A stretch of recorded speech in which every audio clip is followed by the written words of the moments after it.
Hello दोस्तों, कैसे हैं आप लोग। आशा करता हूँ अच्छे ही होंगे। साथियों, आज की जो वीडियो है वो रहने वाली है एनडीए के ऊपर कि एनडीए क्या होता है और यदि आप एक गर्ल्स कैंडिडेट हैं तो आप एनडीए को कैसे ज्वाइन कर सकती हैं। यानी कि इस वीडियो में हम आपको इसमें भर्ती होने के लिए हाइट क्राइटेरिया, इसका एज लिमिट और इसका कंप्लीट सिलेक्शन प्रोसेस बताने वाले हैं, जिससे कि यदि आपका इससे रिलेटेड कोई भी डाउट हो, कोई भी क्वेश्चन हो तो वो आपका सॉल्व हो जाए। तो चलिए साथियों, बिना टाइम वेस्ट करे हम चलते हैं सीधे इसकी वेबसाइट पर।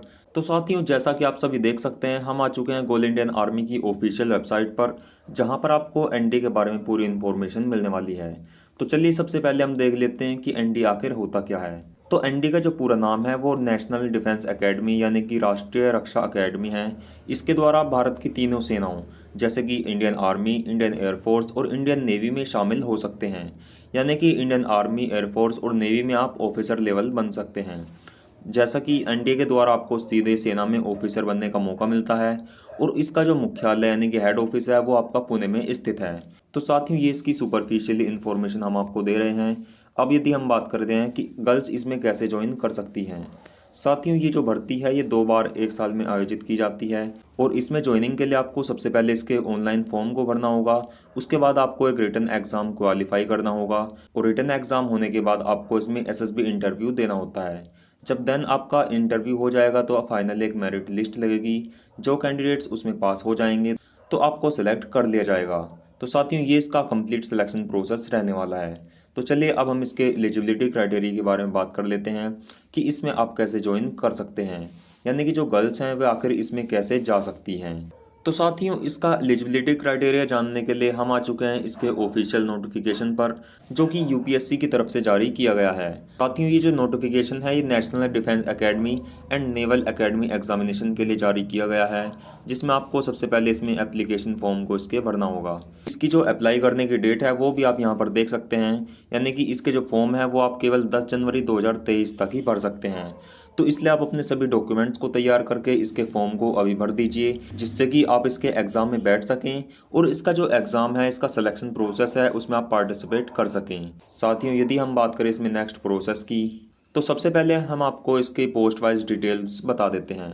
इसमें इंडियन आर्मी के लिए 208 पोस्ट हैं, इंडियन नेवी के लिए 42 पोस्ट हैं और यदि आप एयरफोर्स के लिए ज्वाइन करना चाहते हैं तो फ्लाइंग ब्रांच के लिए 92 पोस्ट और ग्राउंड ड्यूटी के लिए 18 पोस्ट हैं और ग्राउंड ड्यूटी नॉन टेक्निकल के लिए 10 पोस्ट हैं।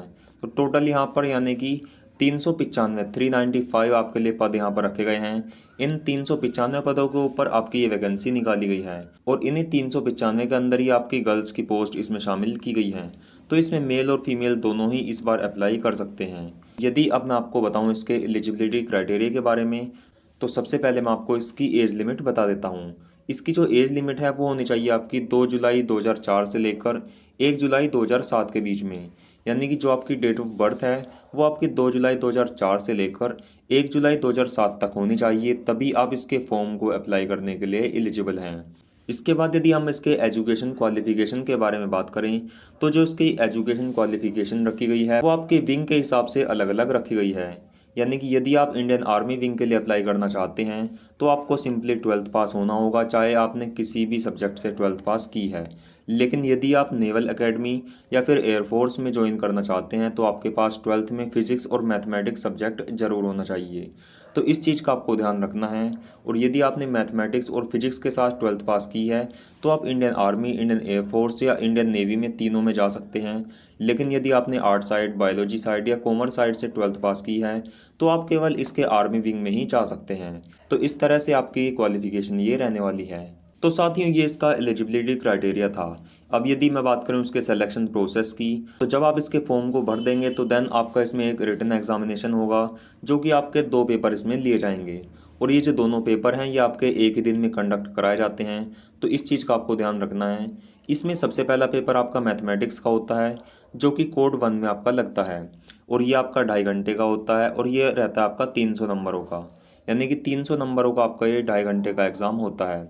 जब आपका मैथमेटिक्स का एग्ज़ाम होता है तो उसके बाद आपको कुछ टाइम का रेस्ट दिया जाता है और फिर 2 बजे से आपका जनरल एबिलिटी टेस्ट यानी कि गेट का एग्ज़ाम होता है और ये आपका 600 नंबरों का रहता है और इसके लिए भी आपको यहाँ पर 2.5 घंटे दिए जाते हैं। तो ये दोनों एग्ज़ाम आपके एक ही दिन में कंडक्ट कराए जाते हैं और यानी कि पूरा रिटन एग्ज़ाम आपका ये आपका रहता है 900 नंबरों का। तो 900 नंबरों के बेस पर ही आपको इसमें एसएसबी इंटरव्यू में क्वालिफाई किया जाता है। जब आप इसके रिटन एग्जामिनेशन को क्वालिफाई कर लेते हैं तो आपको इसमें एसएसबी के लिए सिलेक्ट किया जाता है। यदि आप इसके एसएसबी इंटरव्यू को क्वालिफाई कर लेते हैं तो आपको इसमें सेलेक्ट कर लिया जाता है और आपका सिलेक्शन प्रोसेस इसमें कंप्लीट हो जाता है। तो साथियों, ये इसका पूरा सिलेक्शन प्रोसेस इसी तरह से रहता है। यदि आप इसके और डिटेल्स जानना चाहते हैं तो आप हमें कमेंट बॉक्स में लिख सकते हैं, हम आपको कंप्लीट इन्फॉर्मेशन प्रोवाइड करा देंगे। साथियों, इसके बाद आप इंतज़ार कर रहे होंगे इसमें हाइट लिमिट का कि इसमें आपकी हाइट कितनी होनी चाहिए। तो यदि आप आर्मी विंग के लिए अप्लाई करना चाहते हैं तो मेल कैंडिडेट की हाइट इसमें 157 सेंटीमीटर और फीमेल्स की हाइट इसमें 152 सेंटीमीटर होनी अनिवार्य है, तभी आप इसके फॉर्म को अप्लाई कर सकते हैं। इसके बाद आप देख लेते हैं इसमें नेवी विंग के लिए, तो आपकी हाइट यहाँ पर 157 सेंटीमीटर होनी चाहिए।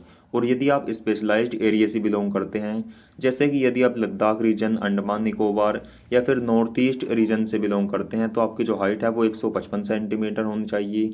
और यदि आप एसटी कैटेगरी से या फिर टैलेंटेड स्पोर्ट्स पर्सन है तो आपकी जो हाइट है वो 152 सेंटीमीटर इसमें मांगी गई है।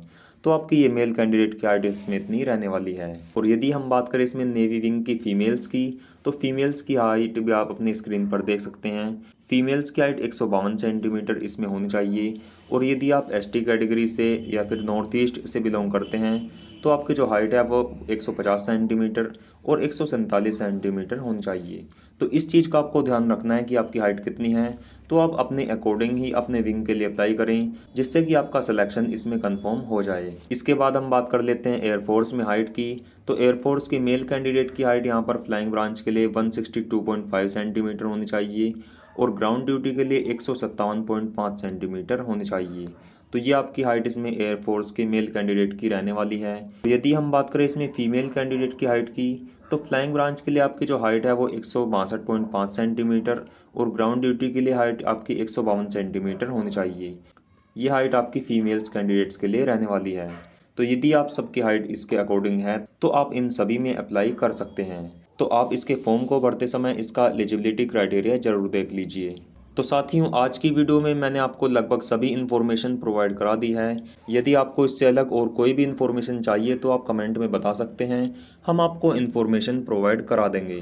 तो चलिए साथियों, आज की वीडियो को अंत तक देखने के लिए आपका बहुत बहुत शुक्रिया। इसका लिंक आपको हमारे डिस्क्रिप्शन में मिल जाएगा, वहाँ से जाकर आप इसके फॉर्म को अप्लाई कर पाएंगे। तो साथियों, हम फिर मिलेंगे एक नई वीडियो में, तब तक के लिए नमस्कार, जय हिंद।